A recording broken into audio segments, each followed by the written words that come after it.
Hello guys and welcome to a new episode of Pilotology. Today we're going to cover the pressurization system, what you need to know about the pressurization system to pass your check ride. Very basic information. So this video is for you if you do not have a pressurization system in the airplane you're flying right now and you're trying to pass your check ride by knowing the fundamentals. But if you actually have a pressurization system, you will need to study the details a little bit more. Even though most people will argue if you don't have a pressurization system, then you don't need to be tested on it. But we actually have seen most of the examiners ask you fundamentals questions about the pressurization system. So that's what we're going to cover today, just like how your flight instructor would present it to you in your ground. So let's agree. Airlines and big airplanes will always love to fly at higher altitudes for mainly two reasons. First of all, fuel efficiency. By flying higher, you end up saving fuel, but also it keeps you on top of most of the weather, most of turbulence, most of storms. So you have to deal less with weather. But the main problem we encounter is hypoxia. Your passenger is going to get hypoxic, your pilot is going to get hypoxic. That's why we created the pressurization system. And the pressurization system purpose is, even though the airplane might be flying at flight level 350, but the cabin air will mimic the air that if it was flying at 8,000 feet or 6,000 feet. So it prevents the occupants from getting hypoxic, but also give them comfortable cabin to breathe in. Now, I'll describe on papers very simply how this pressurization system works. All right, guys, welcome to my notepad.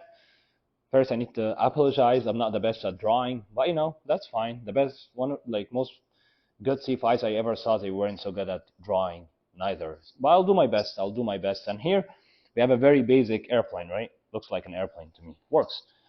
Okay, so we said that the pressurization system will help us mimic that air at lower altitude, so it can prevent hypoxia, and it also helps the occupants breathe better and they don't feel nauseous, etc.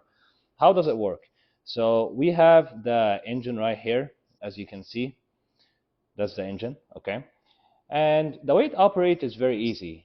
In a turbine engine airplane, the bleed air from the engine compressor will be used for pressurization. So in turbine engine, it's bleed air from engine compressor.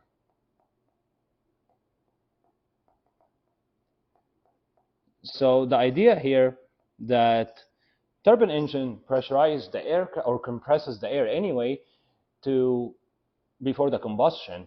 So part of this compressed air before it goes to combustion, so it's not dirty obviously, I'll take into the pressurization system. So the air is already compressed, so it will mimic this air at lower altitude, which will help the passenger and occupants, pilots, breathe better.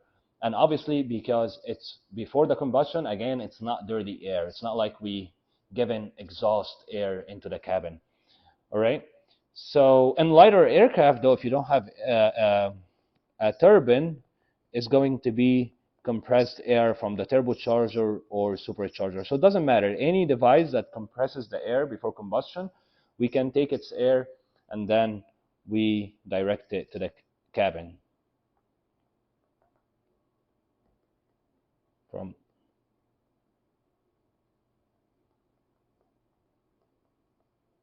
already. But what happens to the air when it gets compressed? Well, when the air gets compressed, it gets hot, right? I can't pump this air into the cabin right away because it will burn the cabin, right? So before I send it to the cabin, it has to go through something called heat exchanger. And the heat exchanger is basically like an AC, air conditioner, which is going to cool off the air before it sends it to the cabin. As the word implies, it's heat exchanger. It exchanges the heat from the air and put it somewhere else.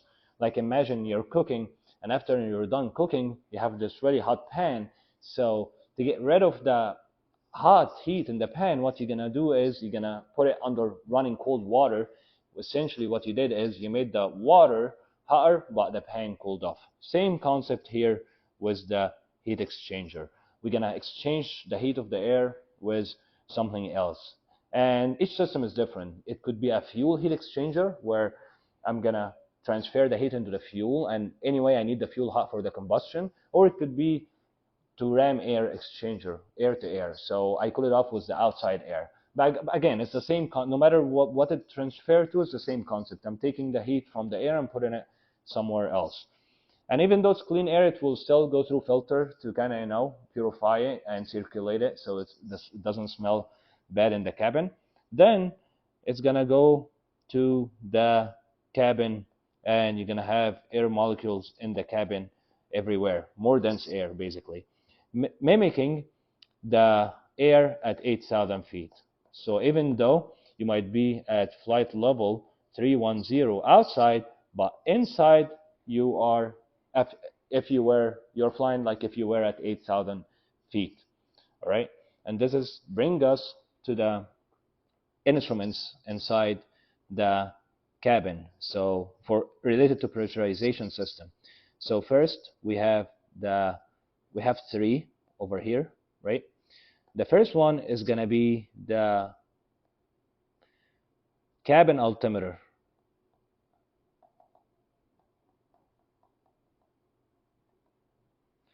Right? The second one is going to be the cabin VSI. And the third one is going to be the differential pressure.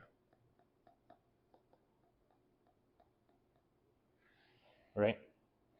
What does the cabin altimeter will show you? Well, the cabin altimeter will show me 8,000 feet, right? 8,000 feet. It's going to show what the cabin think it's in, air molecules wise. The cabin VSI will show me how fast or how slow my cabin is climbing. So let's say you are you're trying to climb from sea level up to flight level 310. Same for the cabin, but the cabin trying to climb from sea level only to 8,000 feet. Let's say here your climb rate, the actual airplane climb rate is 1,000 feet per minute. Well, the cabin climb rate in terms of how much the pressure is decreasing, it can be 1,000 feet per minute. That's so rough on the passengers. Their ears gonna plug, etc. So we will mimic that if we were climbing 300 to 400 feet per minute inside the cabin. So we do not basically hurt the passenger climbing so high. So even though the airplane is climbing 1,000 feet per minute or 2,000 feet per minute, the cabin only climbing as if the airplane was climbing only 300 to 400 feet per minute to kind of reach the cabin altitude the same time the airplane reach its flight level. So again, VSI here will show maybe 300, 400 feet per minute, depends on how much I set it on, right? And for the differential pressure over here, it will show me the difference. The cabin pressure here will show me the difference between the cabin pressure and ambient pressure.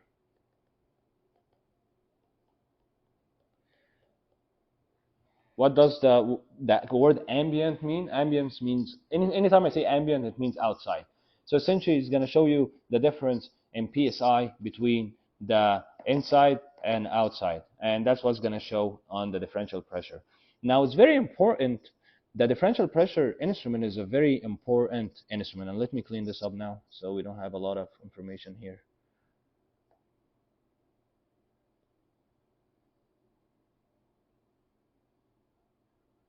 Right? The differential pressure is very important to have a constant number. Why? Because let me ask you a question. Why am I pressurizing the aircraft into 8,000 feet? Why don't just make it sea level? Well, people will be able to breathe better. What prevents me from pressurizing the airplane into sea level? Well, the idea is the cabin essentially is having high pressure. We have high pressure inside the cabin, so the H is inside. And the outside in this case is the low pressure. And we know that high always try to move to low, right? So what's going to happen if you have too high inside and too low outside? Well, the high will try to escape and it will break the airplane. So that's why I don't want to overpressurize the aircraft and put it on sea level. And the opposite is true. I don't want to underpressurize the aircraft, because higher than 8,000 feet, then your passengers or occupants start becoming susceptible to hypoxia. So maintaining this guy over here is very, very important, to have a constant number on your differential pressure. Right? So that's the importance of the differential pressure. Let's clean up over here.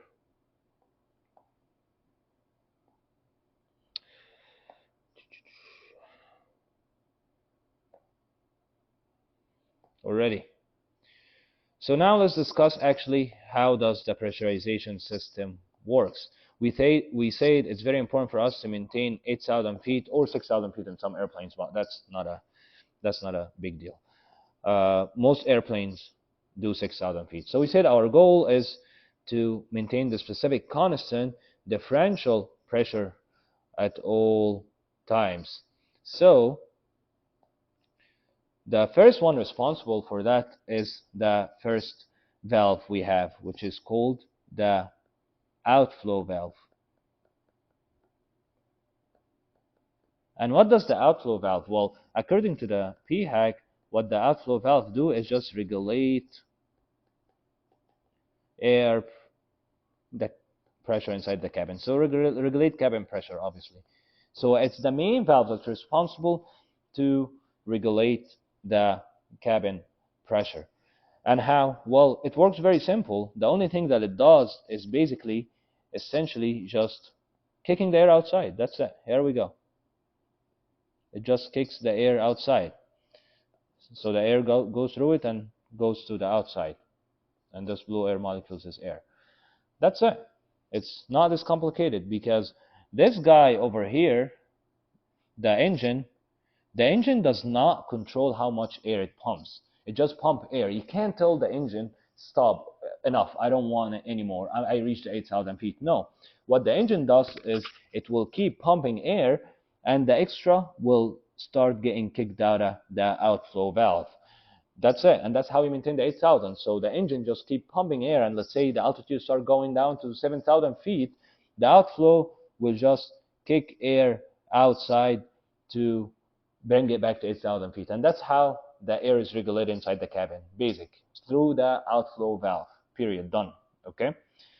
But the second valve I have inside the cabin is called safety valve. It's called safety valve. Already? So if I ask you, how many main valves I have inside my pressurization system? Well, it's two. It's outflow and safety valve. That's it. That's the main valves I have inside my cabin. But the safety valve itself have three smaller valves inside them. All right. The first one is going to be the pressure relief.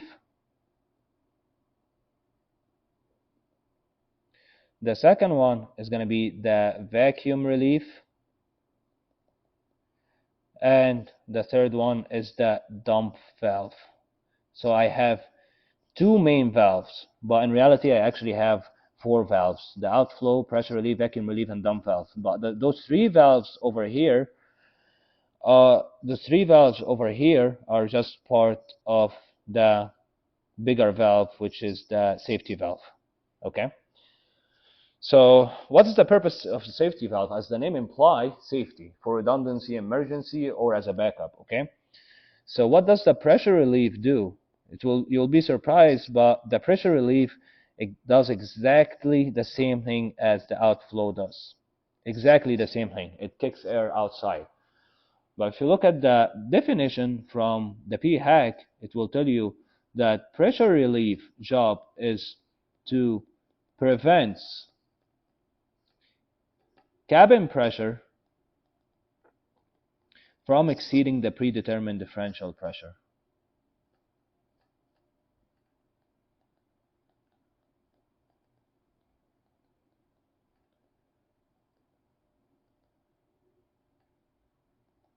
All right? So what does this mean?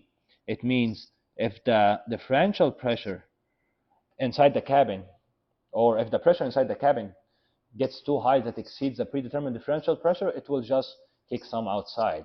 So it literally just does the same thing as the outflow valve. Then why the terminology is very different from what's mentioned for the outflow valve? Well, the PHAC used different terminology to tell you it's for redundancy, it's for backup. So it only interferes when in the last second if the pressure cannot be maintained anymore. So let's say that the outflow valve over here does not kick enough air, or the outflow valve is doing 100, let's say the outflow valve is doing 100%, then the safety valve will not interfere, which will do 0%. But if the outflow valve is doing 80%, the pressure relief valve will do 20%.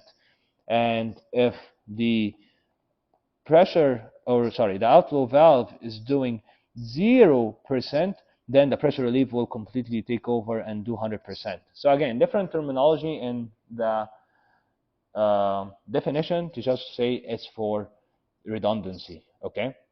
Now, what does the vacuum relief does? Well, vacuum relief is the opposite. Instead of kicking air outside, what it does is actually letting air inside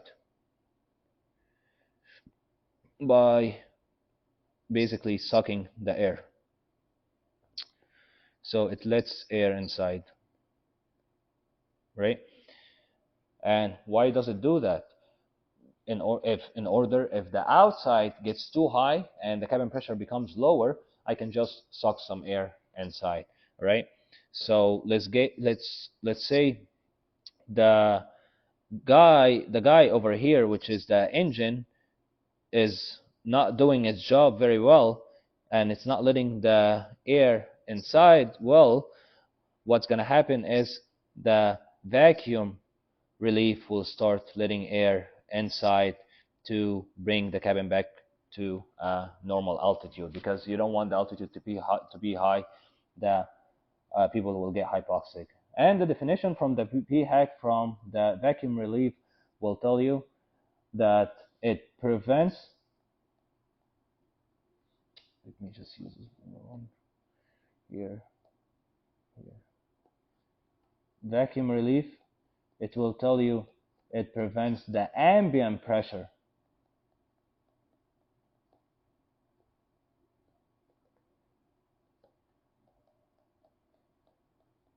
from exceeding cabin pressure. So essentially, if the ambient pressure, ambient mean outside, right? If the ambient pressure gets too high for the inside, what's going to happen is the vacuum relief is going to open up, let some air inside, and bring the air back inside to a normal levels.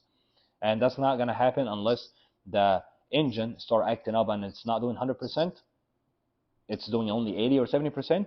The vacuum relief will do the rest. Okay? Because mainly safety valve is for redundancy or landings. All right? Then what's the purpose of the dump valve then?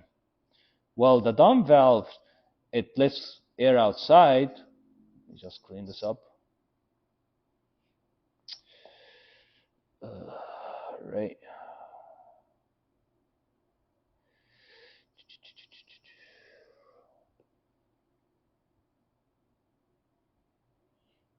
Right.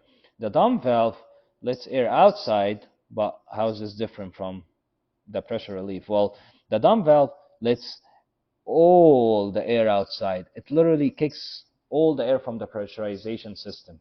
Tell me, what's the purpose? Well, the purpose is obviously emergencies. Let's say you go ahead and the filter or the heat exchanger is not working. Now you sending boiling air into the cabin, and it's going to burn the cabin. Well, that is a loss of pressurization emergency. You have to disable the pressurization system. You have to let everything outside, emergency descent, mask on, and stuff. So emergency descent. So yeah, you do emergency descent. So in this case, that's a loss of the pressurization system. You have to activate the dump valve, and yeah, and let everything outside. Or it could be for landing. You just landed, and you don't need the pressurization system anymore. The airplane will just activate the dump valve and let all the air from the pressurization system outside. And essentially, that's how the pressurization system works. Very simple. You have two valves, outflow and safety, and inside the safety valves, three valves for redundancy, except for the dump valve, it's for emergency, or it could be for landings. And yeah, that's it. So I went over the pressurization system, very simple. Again, that's all what you need to know to pass your check ride. Very simple, fundamental information. Please don't forget to like and comment and subscribe to the channel. Please let me know in the comments what other videos you want me to do. And thank you.